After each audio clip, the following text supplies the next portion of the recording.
to show you the difference between sexual sin and the rest of the sins, because some of you believe sin is sin. Very big difference.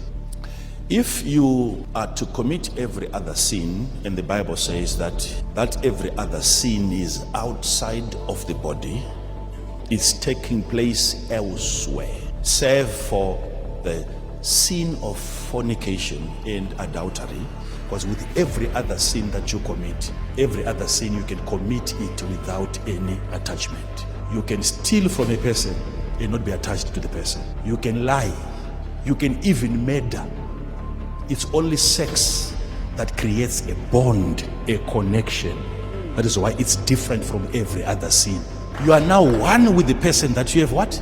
Slept with. You have inherited a soul that is seared, which has been doing it over and over and over again. So how does life then become difficult? Because you are now dealing with multiple characters. You no longer have time to attend to your own personal needs. What you are doing is to what? It's against your own soul. It's a distraction of what? So once your own soul is destroyed, during the act, there is another soul that has to take over, which is not your own. Having slept with 7 girls and having inherited their soul, the soul is the part that thinks, that feels. You choose according to your soul. Now you have 7 different souls competing to make choices. Your own soul can no longer feel. You have lost your feelings, you have lost your emotions. You start desiring things that you never used to desire before, because you have ceased to exist. Even if your soul is still in charge of making choices, you now have 7 souls, female souls in your body. You are surrounded by 7 women that are there to influence your soul. Even if you are to get money, that money won't be enough. It has to be divided amongst the souls. And every soul would want you to get a companion for it. Every soul in you needs a friend. Hello guys, welcome to the show. I hope everyone is doing just fine. So I came across this video and I want us to discuss about it. I want to give my 2 cents about it. You know, the man of God said that even though the Bible say a sin is a sin, and there is no bigger sin nor smaller sin, that sin is a sin. But according to the man of God, not all sins are equal. I don't know why he would choose to contradict the Bible, but then again, he's a man of God, so I'm guessing he knows very well of what he is talking about. So, he said that because spirits cannot stay by themselves, so they always need one spirit to be added to another spirit, to be added to another spirit. And that is why people who fornicate or commit adultery stand the chance to keep on doing it, because the spirits will not let them rest until they just keep on in this never-ending cycle of fornicating and committing adultery. I, for one, do not really like this whole notion when people attribute everything to spirit. You know, this is very common for some preachers to do.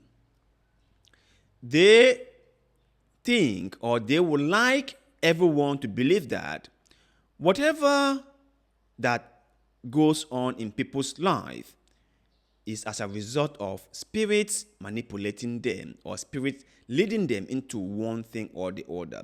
It's like people have no self-control, and spirits are just in people's body controlling their every actions. Things like this, I really don't like it, because it makes people not take responsibilities for their own actions. It makes people become too lazy to realize that there are certain things they must do all by themselves. You cannot sit here and just blame spirit for everything that go on in your life. At a certain point in time, you have got to realize that some of your own actions are upon you. That you and only you is responsible for certain things in your own life. That the spirits or evil spirits or Satan is overrated. You have the ability to do things. You have the willpower to change things if you want. You can do and undo things if you want. There is no third party or second party controlling you. None at all. None at all. And talking about desires, I don't think that only fornicators or people who commit adultery have desires. We all do have desires.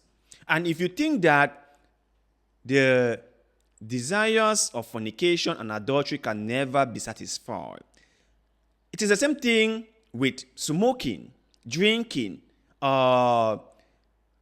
being so greedy, selfish, and so on and so forth. Even you, the preacher, when you just want people to fill up your church, when you just want as many people as possible to come to your church, that is a desire that cannot be satisfied. When you are out there opening branches, that is a desire.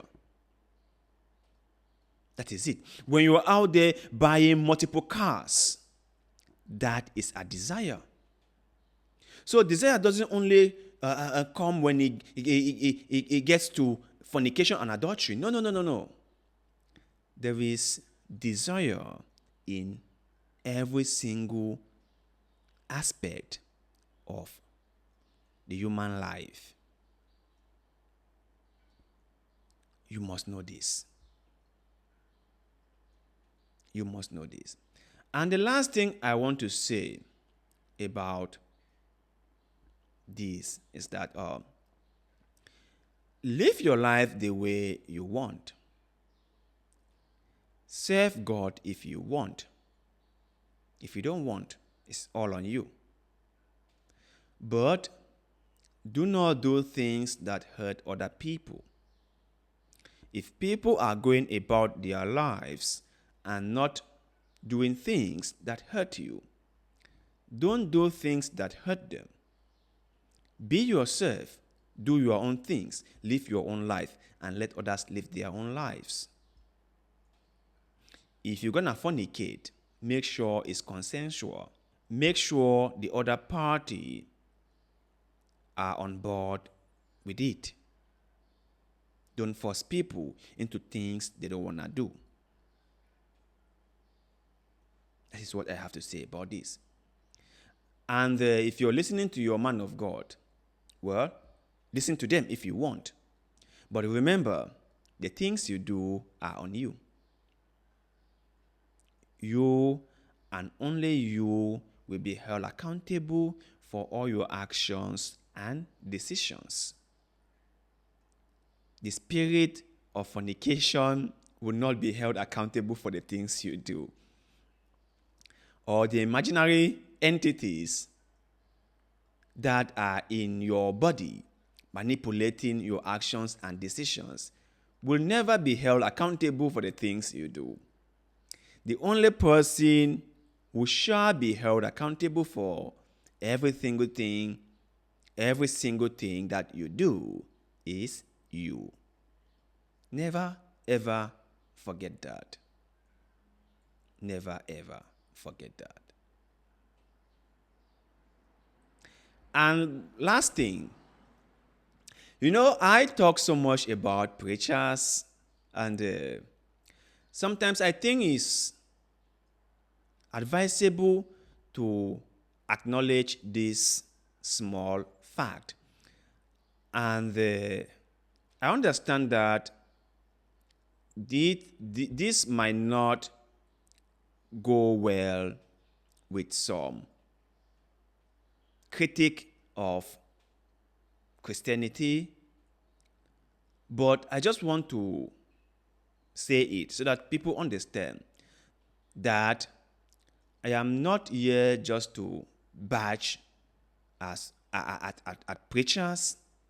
I am not here just to be all negative about preachers, but I am here to share my thoughts and opinions and to admit when preachers are doing things that is right, and to criticize when preachers are saying things which are totally wrong.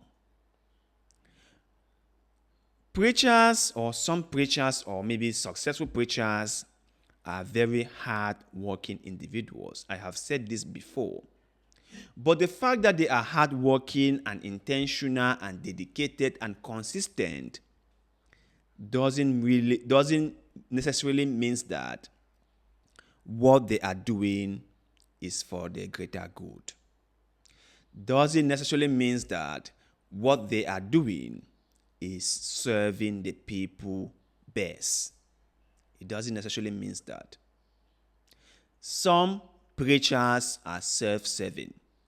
Some preachers, even though they are successful, are not good people at all.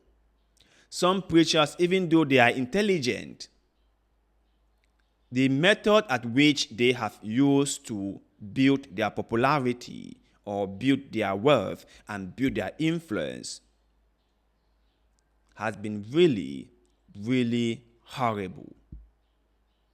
So we can all separate these things from each other. They might be smart, they might be intelligent, they might be intentional, and they might be consistent, but horrible individuals.